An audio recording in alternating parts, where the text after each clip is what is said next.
بەهێزکردنی تواناکانتان و هەروەها بەهێزکردنی هەستی نەتەوایەتی لە نێو گەنجان. ئیڤنتی دەرچوانی یەکەم خولی OICە بۆ خۆپێگەیاندن و گەشەپێدانی گەنجانی کوردستان لە هۆڵی سەعد عەبدوڵڵا لە هەولێر کە لەلایەن ئۆفیسی دەستپێشخەری و پەیوەندیەکان ئامادە کرابوو بە بەشداری چەندین بەرپرسی حکومی کونسڵی قەتەر و نزیکەی 2000 دەرچووی خولەکە کە لە تەواوی شار و شارۆچکەکانی هەرێمی کوردستان بەشدار ببوون بەڕێوەچوو. پێشەوە ئەحمەد سەرپەرشتیاری ئەم ڕاهێنانەیە کە لەمەوەی 6 مانگ زیاتر لە 4200 گەنج لە کوردستان و تاراوگا بەشداریان تێدا کردووە.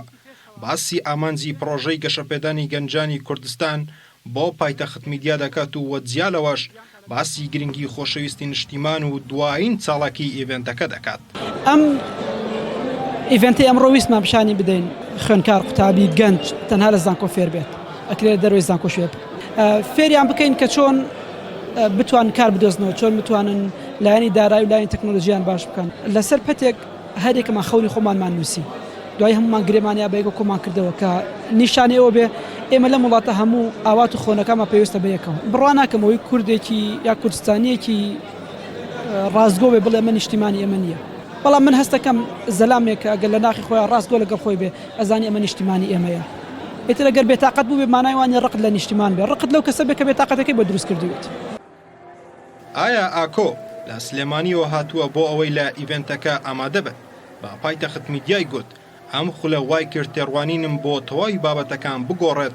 باشتر خۆم ئامادە بکەم و نیشتیمانی خۆم خۆش بێت. تێڕوانینم گۆڕاوە بۆ هەموو بابەتەکانی کە لە خولەکای خوێنمانە بابەتی کۆمیونیکیشنە دانانی ئامانجە دەستکەوتنی کارە هەموو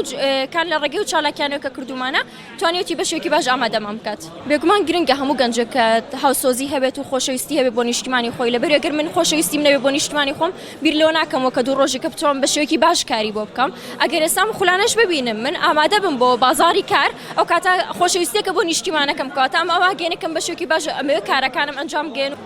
محەممەد ئەنوەر قوتابی بەشی یاسایەوە ئامادەبوویەکی دیکەی ئیڤنتەکەیە کە لە ڕانیەوە هاتووە باسی گرنگترین خاڵی پرۆژەکە بۆ پایتەخت میدیا دەکات. دەمەوێت لە سەرەتادا سوپاسی حکوومەتی هەرێمی کوردستان بکەم بەشی دەستپێشخەری و پەیوەندیەکان ئەم خولە لە ڕاستیدا ئایدیای منی گۆڕی لە ڕووی چۆن ئێمە لە بازاڕی کاردا بتوانانی سەرکەوتوو بین بەڕاستی خاڵی سەرەکی لەو پرۆگرامە کە خاڵی جەوهەریە بۆ من بینینی گەنج و لاوی کوردستان و لە هەموو شار و شارۆچکەکان پێشووترم چالاکیانە زۆر کەم بوون ڕەنگە کەسێک کە خەڵکی زاخۆ بێ بە جیاواز بیری کردباوە لە کەسێکی سلێمانی و کەسێکی سلێمانیش بە جیاوازتر بیری کردباوە لە ئایدیای کەسێکی زاخۆیی. هەر لەم ئیڤنتەدا ڕێکەوتنەیەک لە نێوان ئۆفیسی دەستپێشخەری و پەیوەندیەکان لەگەڵ قەتەر فاوندەیشن واژوو کرا و ئەوەی مۆدلی نەتەوەیە گرتوەکان بۆ پەروەردەکردن لە هەرێمی کوردستان جێبەجێ بکرێت کە ئەم مۆدلە جیا لە ئەمریکا و ئەوروپا لە چەندین وڵاتی دیکەی ڕۆژهەڵاتی ناوەڕاست و باشووری ڕۆژهەڵاتی ئاسیا جێبەجێ دەکرێت و هەر لە سبە یەکشەممە ڕێکەوتنەکە دەکەوێتە بواری جێبەجێکردن و کۆمەڵێک گەنجی کوردستان دەکەونە ژێر چەندین ڕاهێنانی جیاواز. سەفین کوردۆ پایتەخت میدیا هەولێر.